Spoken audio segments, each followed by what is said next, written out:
మన చింతా ప్రదీప్ మాట్లాడుతున్నాడు.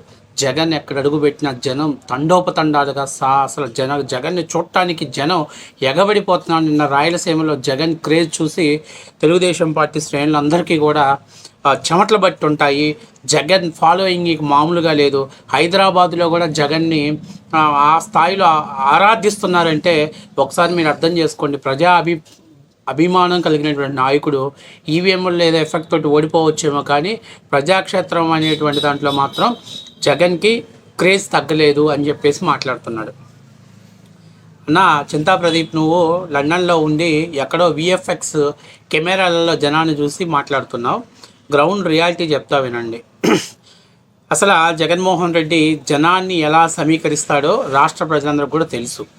జగన్మోహన్ రెడ్డి ఓడిపోయిన తర్వాత నేను ఇంకా ప్రజాక్షేత్రంలోనే ఉండాలి, లేకపోతే నా పార్టీ మునిగిపోయేటువంటి ప్రమాదం ఉందని జగన్మోహన్ రెడ్డి బాగా అర్థం చేసుకున్నాడు. కాబట్టి ఈ ప్రజాక్షేత్రంలో ఇటువంటి గ్యాంబ్లింగ్ గేమ్స్ ఆడుతున్నాడు.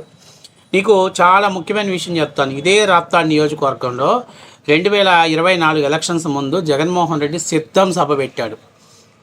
చాలామంది భారీ ఎత్తున సిద్ధం జనం తండోపతండాలకు వస్తున్నట్టు విఎఫ్ఎక్స్ కెమెరాల్లో చూపించారు. మరి జనం వచ్చారా, జనం రాలేదా? జనం వచ్చి మరి అన్నకెందుకు ఓట్లు వేయలేదని పక్కన పెట్టేస్తే, ఒకవేళ మీ లెక్క ప్రకారమే అసలు భారీ క్రౌడ్తో ఒక పెద్ద సభలు ఏర్పాటు చేశాడు ఇదే రాప్తాడు నియోజకవర్గంలో. అయితే జనం అయితే వచ్చారు, మీ లెక్క ప్రకారం వచ్చారు అనుకోవచ్చు. కానీ జనం వచ్చారు, మీరు సిద్ధం అని అంటే జనం అక్కడ ఏమనుకున్నారంటే ఇక వైసీపీకి ఇక ఓట్లు గుద్దాం అని డిసైడ్ చేసుకుని ఇళ్ళకి వెళ్ళిపోయిన తర్వాత కూటమికి ఓట్లు వేయడం జరిగింది. కాబట్టి ఈ జన సమీకరణాలని, ఈ జనాన్ని చూసి మీరు అబ్బో మాకేదో భారీ స్థాయిలో మార్పు వచ్చేసింది, మేము పెద్దగా ఇంత పెద్ద జనాన్ని క్రౌడ్ క్రియేట్ చేశామని చెప్పేసి అనుకుంటే మీరు బొక్క బోర్ల పడినట్టే. అసలు గ్రౌండ్ లెవెల్ రియాలిటీ కనుక్కోండి. జగన్మోహన్ రెడ్డి గురించి ప్రజలేమనుకుంటున్నారు అనేటువంటి మీరు ఆలోచన చేసుకోవాలి. అప్పటి నుంచి ఏదో ఈ పెద్ద జనం క్రౌడ్ని చూపించేసి ఆహా ఇంత పెద్ద జనం వచ్చారు, ఇక్కడ జగన్మోహన్ రెడ్డికి తిరుగులేదు, జగన్మోహన్ రెడ్డి గారు మళ్ళీ అధికారంలోకి వస్తారు అనేటువంటి లెక్కలేసుకోవటం ఏదైతే ఉందో అది 2029లో ఎంత తప్పో మీకు తెలుస్తుంది. ఇక రెండో విషయం, ఇది స్ట్రైట్గా మనం మాట్లాడే మాట. ఇక ఆఫ్ ద రికార్డ్ నేను చెప్తాను. జగన్మోహన్ రెడ్డి ఈరోజు ప్రోగ్రాంకి వస్తున్నాడంటే ఆ నియోజకవర్గమే కాకుండా పక్క నియోజకవర్గాల్లో ప్రతి ఒక్కరికి జనాన్ని సమీకరించేటువంటి డ్యూటీ ఒకటి ఏర్పాటు చేస్తున్నారు. ఈ డ్యూటీ వల్ల పెద్ద ఎత్తున జనాన్ని క్రౌడ్ని క్రియేట్ చేయటం, వాళ్ళందరినీ అక్కడ తరలించటం, వాళ్ళకి బీరు బిర్యానీ మందు ప్యాకెట్లు హైదరాబాద్లో అయినా అంతే, సత్తెనపల్లిలో అయినా అంతే, ఎక్కడైనా గుంటూరు మిర్చి యార్డ్లైనా అంతే, ఇంకెక్కడికి వెళ్ళినా జగన్మోహన్ రెడ్డి గారికి ఒకవేళ ఆ ప్రాంతంలో రాకపోతే ఇంకా కొంత దూరం నుంచి జనాన్ని తీసుకొచ్చి డబ్బులు ఇచ్చి వాళ్ళని తరలించడం అనేది వాళ్ళు ఒక బ్యాచ్ను పెట్టుకున్నారు.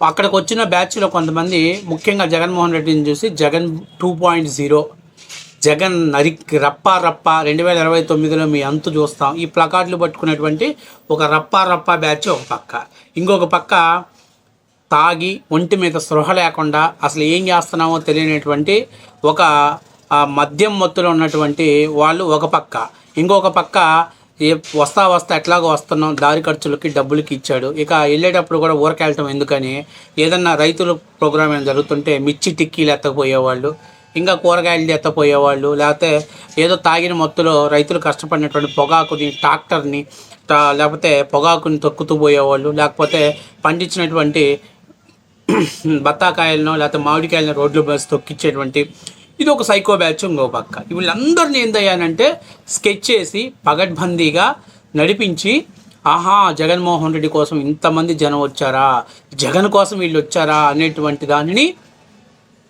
ప్రజలలో ఒక మైండ్ సెట్ మార్చాలి. జగన్ క్రేజ్ తగ్గలేదనేటువంటి ప్రయత్నం చేయాలి.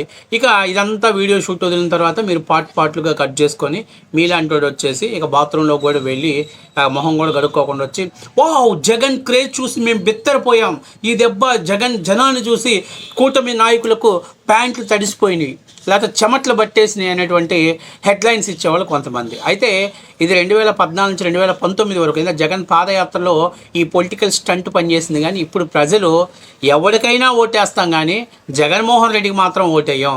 గత 5 ఏళ్ళు మేము ఓటేసిన పాపానికి మా సంకని మాకే వాసన చూపించే పని తీసుకొచ్చాడు. జీవితంలో జగన్మోహన్ రెడ్డికి ఓటేయకూడదని ప్రజలు చాలా న్యూట్రల్గా ఉన్నటువంటి ప్రజలు స్ట్రాంగ్గా ఫిక్స్ అయ్యారు. మీరు ఎన్ని జింబిక్కులు చేసినా ఎన్ని హంబక్కలు చేసినా మీరు ఇంకా పొర్లి దండాలు పెట్టినా లేకపోతే పొర్లి ఏడ్చినా ఇవన్నీ కూడా మీరు 2029లో తెలుసుకుంటారు. గ్రౌండ్ లెవెల్ రియాలిటీ తెలుసుకోకుండా ఈ జనాన్ని తీసుకొచ్చేసి డబ్బులు బొక్క, అంతేకాకుండా సమయం బొక్క, 5 ఏళ్ళు అధికారం బొక్క అని చెప్పి మీరు 2029లో తెలుసుకుంటారు ఈ సత్యాన్ని.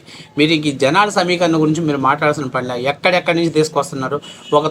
ఇప్పుడు రాప్తా నియోజకవర్గం పెడితే చుట్టుపక్కల అన్ని నియోజకవర్గాలకు టార్గెట్ అనమాట జనాన్ని సమీకరించడం. అట్లాగే హైదరాబాద్కి మా ఎర్రగొండాయపాలెం నుంచి కూడా కాన్వాయ్లు సుమ్మోలలో జనాన్ని పంపించాడు. ఆయన ఏదో పెద్ద దేశ స్వాతంత్ర ఉద్యమం చేసి ఏదో బయటకు వచ్చినట్టు, లేకపోతే ఏదన్నా రాష్ట్రానికి ఒక ఉక్కు ఫ్యాక్టరీని కాపాడటానికో, లేకపోతే ప్రత్యేక హోదా కోసం ఆమరణ నిరాహార దీక్ష చేస్తే జైలుకి వెళ్ళి ఏదో ఇంటికి వచ్చినోడు కానీ స్వాగతం పలికినట్టు పెద్ద బిల్డప్ ఇచ్చారు. అంత సీన్ లేదయ్యా. ఆయన కింద ఉన్న కేసుల్ని వాటికి హాజరవటానికి ఆయన వెళ్ళాడు. కాబట్టి అది మీకే చెల్లింది. చింతా ప్రదీప్ ఇట్లాంటి చింతకాయ మాటలన్నీ బంద్ చేసి గ్రౌండ్ లెవెల్ రియాలిటీ మీ అన్నకి చెప్పే ప్రయత్నం చేయండి. లేదనుకో 2029లో కూడా బొక్కే మీకు ఖచ్చితంగా.